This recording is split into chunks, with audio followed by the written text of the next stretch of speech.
Hello! Big news from our friends over at Distrokid. They now have an app. This app works on iOS and Android, of course, and it's available in the Apple Store and Google Play stores and all the stores where you buy apps. Go check it out. It's got a lot of cool features. You can upload new releases, you can get notified when you've earned royalties. Awesome. You can withdraw from the app via push notifications. A little dangerous for me, but rad. Anyways, go check it out. It's all at distrokid.com/app. And don't forget, you can still get 30% off your Distrokid account by going to distrokid.com/VIP/tour stories. Have a great one. We would like to celebrate our friends and supporters over at Izotope.com. Fine makers of audio software for repair, mixing, and mastering. You know their goods: RX10, Neutron 4, Ozone 11, Nectar 4. Chris and I love them, we use them, and we know you'll love them too. And right now they're having a New Year's sale on many of their software bundles.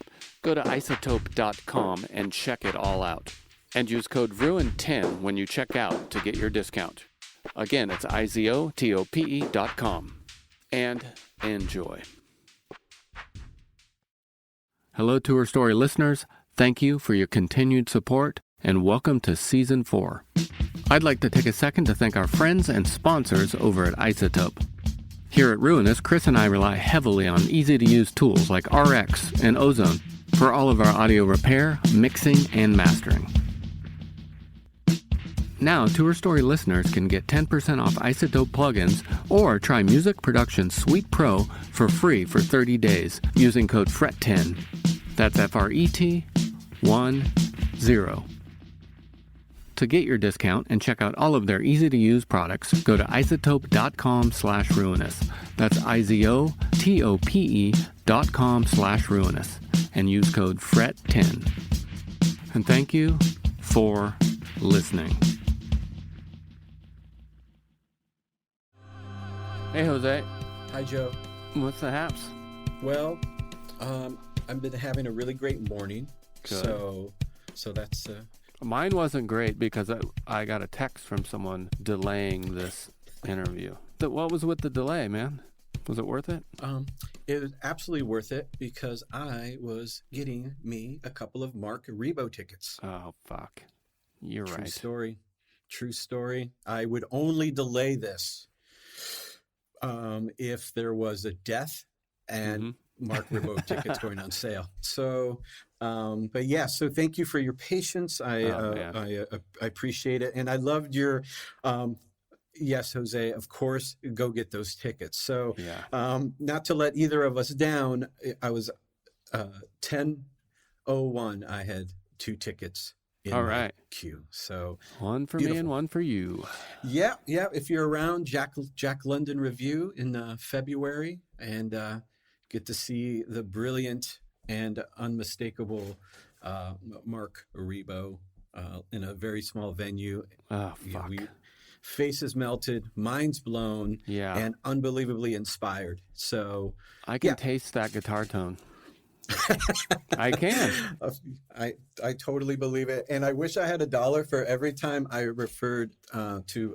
Hey man, can you make it a little more like Marc Ribot? Oh, I know. Right. It's like it's almost weird. They almost see it coming, you know. And it's so fun. And he also released a new book called Unstrung, and it's all of these little stories throughout the book on touring, and he's such a great raconteur.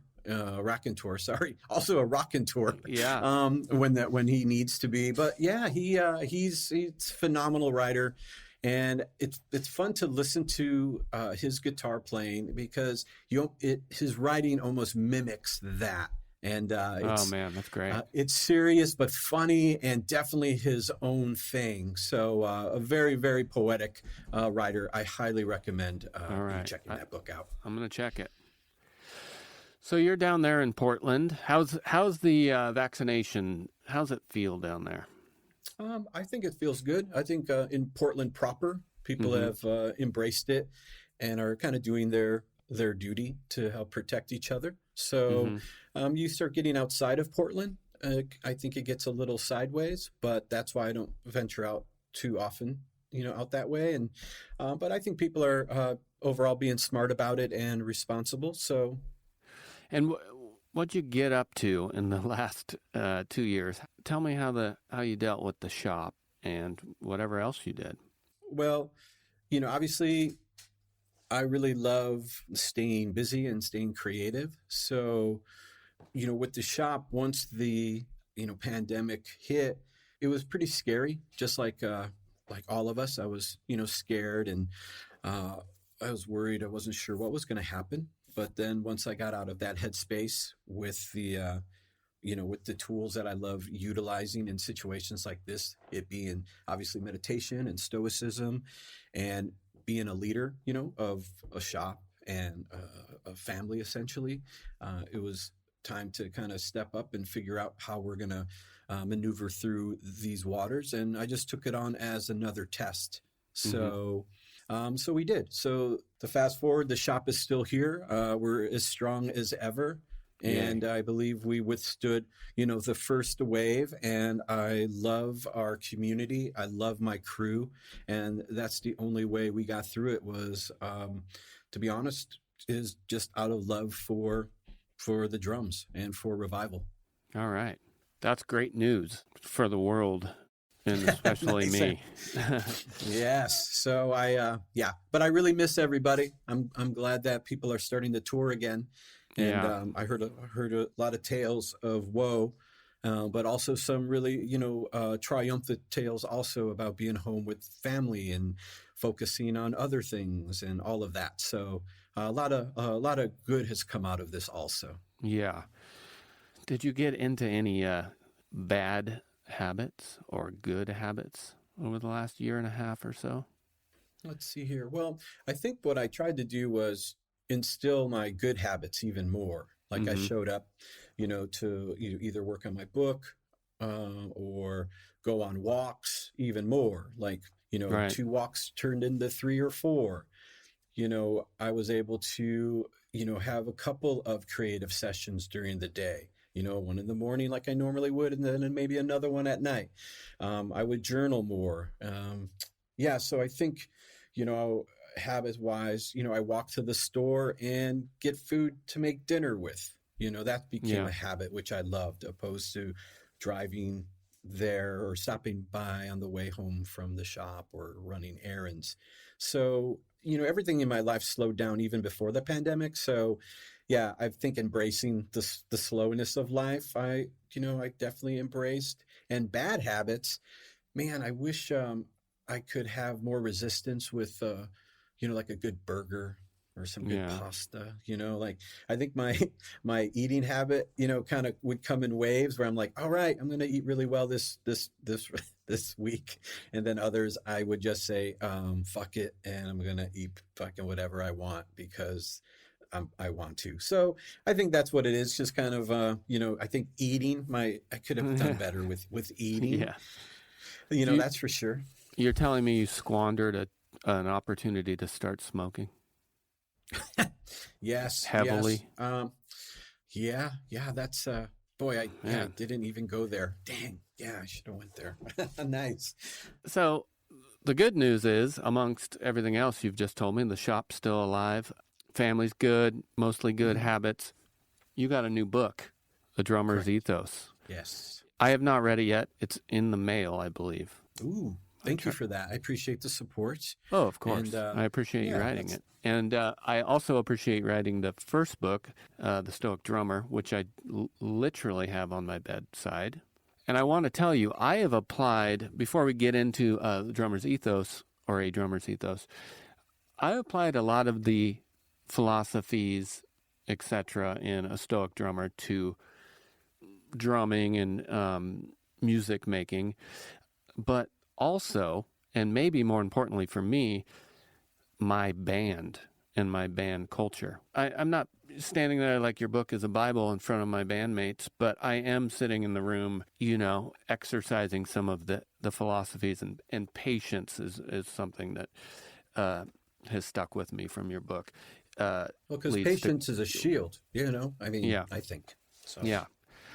And so, anyways, it was very helpful for me, I guess, very personally, but in the band context, it's been great. Thank you. Wow. Well, thanks for sharing that. And it's always a gift to hear that and how the book has, resonated with drummers and with youth. So, damn, and thank you for letting me know that.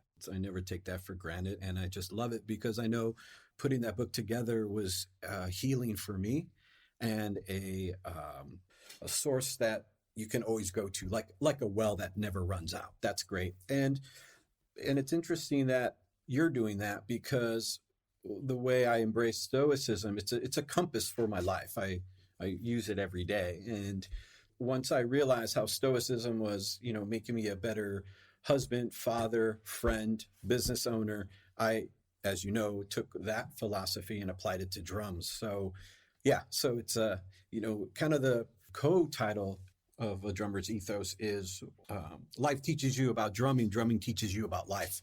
And I really believe that. So, yeah, so thank you for sharing that. So what got you started on this second book? Was it a continuation of Stoic Drummer, or were you inspired by something completely different? I was motivated by how the Stoic Drummer affected so many drummers. 50 countries at least have had this shipped to. I've sold and give away a lot of copies of it. So, and I loved the process of making the Stoic Drummer and seeing the aftermath of putting out, I think, good work and positive work. So when I was thinking about doing another book, it was really fun because there's a practice that I do called Commonplace, where I make these note cards and I read books all the time, and I'll write down things I like in the book and kind of file them in this Commonplace on index cards. And so when I was thinking about the book, I kind of realized that I had a book already kind of right there, Oh, right. Yeah. And with this one, I was able to, I had the confidence and the permission by thousands of drummers to put together another work that would inspire them again in just a different way. This is a perfect partner and expansion of the Stoic Drummer because I, reached out to what of my belief of, community, of connection, growth, kindness. It all embraces this book. And I'm here to serve drummers. I've done it with Revival. I've done it with the Stoic Drummer. I've even done it with my music, very percussion, led, both 1939 Ensemble and my new music that I have put out and my solo records on Vibes, so it's, I love serving, and I love what Revival represents. I think it serves it in its own way. And I really love what my words also do in serving drummers. So yeah, I just love celebrating what we do. And this was just another version of that. It took about 2 years to put together. So, and it's been a beautiful journey, no doubt. Great. Another thing that you recently sent me that I really, really love listening to, I've been listening to it a lot the last couple of days, is this recording or record called Railroad Cadences and Melancholic Anthems. Yes. It is killer, man. Thank you. I don't know. That means a lot coming from you. And I want to hear a little bit more about it. I want to know where, when, and how. But first, I want to play a tune. Great. What do you think about me playing Please Send a JF? I think that would be perfect. It kicks off the album. All right, here it goes.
Fuck, I love it. I know that sound at the very end. That's my go-to. It's like my little security blanket, It's so great. Like when did you make this record? In the last year or so? Yes, this is actually the perfect example of a pandemic project. So I'm a huge John Fahey fan, like many, many, many, many of us. So I would play along to John Fahey records, just like I would play along to Booker White or Lightning Hopkins, or, you know what I mean? Like playing with, musicians that don't have drums on their records. Yeah. So it was a lot of fun. It's a different feel, of course. So that's where the idea kind of came from. And then it just happened that Matt Ward had called me to play on the new She and Him record. And so I went in and, ended up doing, I think 12 or 13 songs for the new She and Him record that's coming out next year. And then I told him that I was thinking about doing a John Fahey record, a drummer's tribute to John Fahey. And he was really intrigued because I know he's a disciple of John Fahey. Yeah. So he goes, man, I would love to do that. So he ended up going to a studio, Bocce Recording, over in Vancouver. And he had called me and said, hey, man, I have a couple of extra days here. Do you want to come over and do that Fahey thing you were talking about? And I said, well, of course. So I loaded up the old Radio Kings, wood-hooped Radio Kings that are just, such a thug drum set, and all my little noisemakers, and went in there, loaded in. John Askew, the engineer, is phenomenal, and we just got some drum sounds.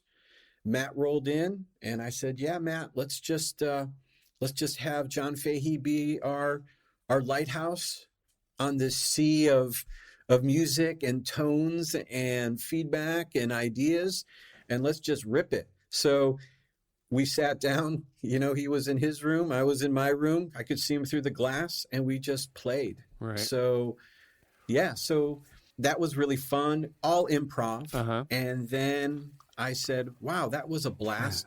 Well, let me reach out to other people. So I reached out to Marissa Anderson,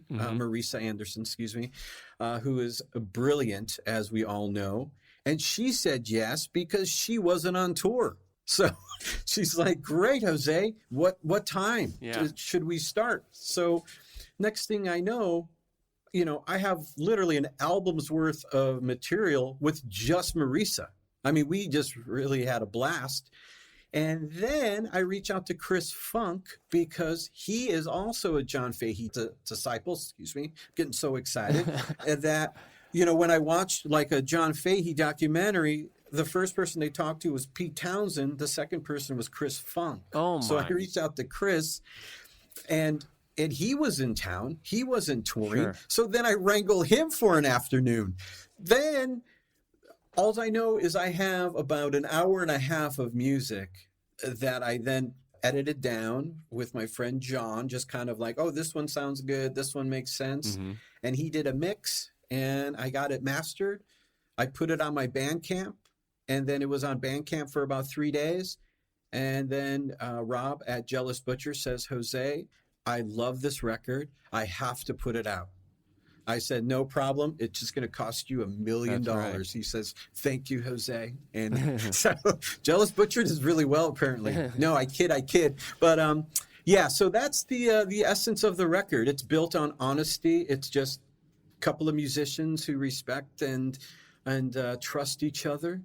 And we just kind of went for it, and it was a beautiful testament to the power of music, because it was really emotional for me. And I think for the others to actually remember what it was like to play with someone, because it had been a while. So twofold. So it really beautiful. It's coming out next spring. Okay. John King, who did all of M. Ward's album covers early on, a brilliant artist, is doing the album cover. And Yeah, I just saw Chris Funk the other day, and he was like, "Man, we should really tour that record." I go, Oh, yes. "Yeah, but probably not going to happen." But I love his enthusiasm, and I really love, Matt and Marisa and Chris and John and Rob, everyone involved. So I'm really proud of it. So thank you for liking it, and I think you can hear the, I don't know, the adventure in it. Because there's a couple parts where I go, oh, maybe we should have edited that out. But overall, I love the vibe. Yeah, so, no, thank you. Thank you, Joe. It's killer. It really is. And it may replace, it's going to be tough, but it may replace the John Fahey Christmas record that I put on every year around this time until around February. And my family is like, "Can you turn that fucking record off?" And I'm like, "Yeah, I will." And now I'm gonna put Jose's record on instead. Well, thank you for that. It's fun. I think it resonates with you, and I think a handful of drummers out there, because I think you guys would have played the same thing, if that makes sense. Yeah. You know what I'm saying? You're all like, "Oh yeah, I would have totally put the Reiko there and the morph beat there and some swells there." Right, you know what I mean? I think it's I think you like it because I'm speaking your language, percussively. So yeah, thank you, Joe. The one more thing I want to say about that is my friend's dad, when I was 14, turned me on to a Leo Kottke record. And that was my gateway to all those dudes, all those Tacoma Records dudes.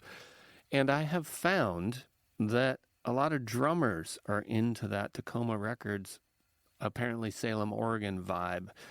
And simply it may just because of the percussive nature of it, but it's so melodic in such a different way. I just find it kind of interesting that we're all attracted to those dudes, those guitar dudes. Yeah, there's something there. There's something there. I agree 1,000%. And Fahey, although he sounded like a very challenging person, you cannot deny his creativity as far as obviously musician and as a writer and a painter. Right. You have to appreciate his dedication to how he went out on his own terms. And it's kind of crazy. So, you been listening to any other tunes? Let's see here. You know what? I just received the new Corina Rep album, REPP, I believe. She's also a Jealous Butcher artist. It's beautiful. It's a beautiful album. So I've had that flipping around on the old turntable for last couple of days. Highly recommend it. Super dreamy. And it reminds me of why I love music. Yeah, it's a brilliant record. So, yeah. So that's great. Before I forget, and if you don't have it yet, get the Love Supreme Live in Seattle record that just came out a month ago. Bonkers. They just play Love Supreme. Wow. Yeah. Well, you 4 sides. Incredible. It's fucking insane. It's one of the most insane odysseys you can ever go on without actually being there. See, like that type of record, I have to like prep myself. Like it's like almost climbing a mountain. Like I have to like do my musical push-ups and realize what I'm going to get into. And it's just like, you're right, because you're going to get. It's going to be really nice. It's going to be all clear, and sun shining. And, you got your backpack. It's not so heavy. You're just starting out. And then you're going to get a little cold. You're going to have to bundle up. And then all of a sudden, a little wind starts going. You're all like, whoa, man, this is really intense. Yeah. Then you're all like, am I going to make it? Oh, yeah. That's one of those records. So thank you for prepping me, because if someone dropped that, I think it would have to sit for a minute before I digest it. And I feel that about books, too. I like that they give leeway, at least for a lot of the authors that I love. Like, all right, I have a new book coming out in October. Then I can start prepping myself, because I'm all like, because when I get into it, I'm going to get sucked into this thing. Yeah. And what I've realized too, I don't know if you agree with me, like, so John Coltrane, Love Supreme, live from Seattle. Shouldn't that record be like $800? Like, I mean, the amount of, you know what I'm saying? Like what we can get for whatever, $40 or whatever. It's crazy. Like even books, like some books, I'm like, this should be a $300 book. There's so much information. It's really insane, but I love it because, I I love books as much as I love records because they're all mentors. I feel like when I fell in love with books, I found a whole another world of mentors to help me out, through this crazy thing called life. Do you agree? Are you a book guy? I am a book guy. I just wanted to ask you that because I just started to read for the third time Kay Larson's book called Where the Heart Beats. Are you familiar with that? No. It's John Cage, Zen Buddhism, and the Inner Life of Artists. Oh, fuck, man, it's heavy duty, man. Yeah, like I said, literally, I'm reading it for the third time. So, highly recommend that. All right, I'm gonna hit that. Yeah. I just finished Cloud Cuckoo Land, which I recommend. It's an odyssey. I'm gonna write it down. And look at that. I think we both enjoy maybe adventures because we're drummers. Yeah. It's such an adventure. Speaking of adventure, I was thinking about it. I've known you for like almost 15 years. I know. Do you remember where we met on that gig? I do. It was in Bend, Oregon. I know exactly where we were standing. That is why I love you. Yeah. Breeders were thrown on this bill because we were playing in Portland, and the promoter goes, we can't have the Breeders in Portland and the Modest Mouses and the Nationals. It'd be competing. So they threw us in. We're like, and I love Kim's attitude. She's all, wait, you're going to pay us to the same money to open up? Right. Great. What time's loading? Yeah, it was pretty awesome. But it was so great to meet you, and you've been, just a dear friend and supporter ever since. So, man, yeah. Well, likewise, man. You've been a great friend. Hopefully someday we can stand exactly where it was. It was me, you, and Scotty, and we were approximately 8 feet east of the backstage, and I met you. Oh, that's great. I don't know, man. I'm just so happy that you're still doing your thing because you're an inspiration. You're a great dad, a great husband, Thanks, ripping man. drummer. Thank you. And it's really it's cool, and I would be like, I'd be like, also, man, you know what? You're really uninspiring. You're a lame dad. Your drumming's half-ass, and so it's really great to be like, oh my God, so good on you, and thanks, man. Thanks for doing your thing. Well, thank you. I appreciate it. I'm gonna let you go here in a second. Okay. One more question though. Sure, man. What are you looking forward to in the next year or so? Let's see here. Actually playing more drums, with people. I have a little project I started with a friend of mine named Nathan Trube, who's a phenomenal guitar player. Mm-hmm. So doing that, I think maybe doing some more solo shows. I've been having fun doing solo shows. So hopefully do some of that. And I think I'm going to maybe really start looking at putting out more books under Revival publishing. Oh, cool. This will be our fourth book, the Ethos book, because we put out Tim Spitstick's his lesson book. Mm-hmm.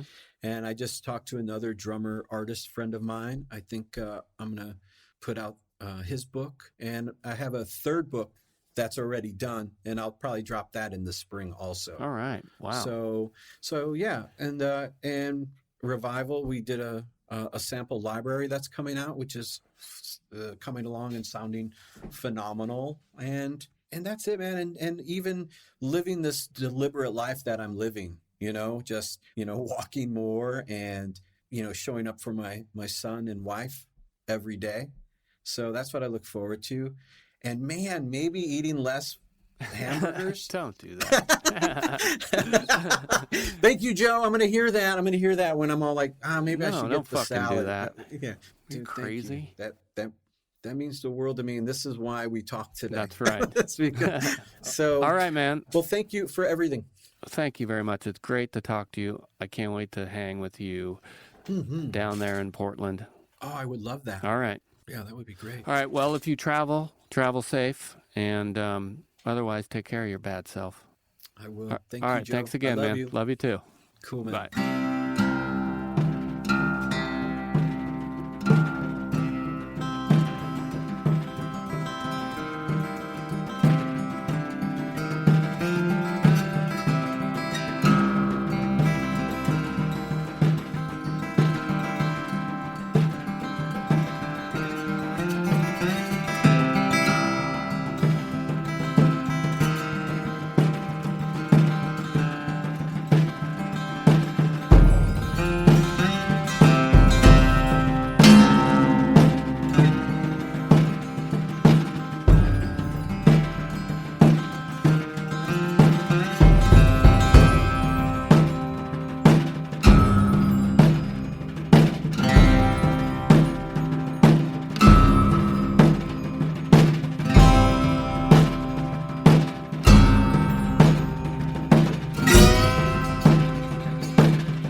cool shit in there, man.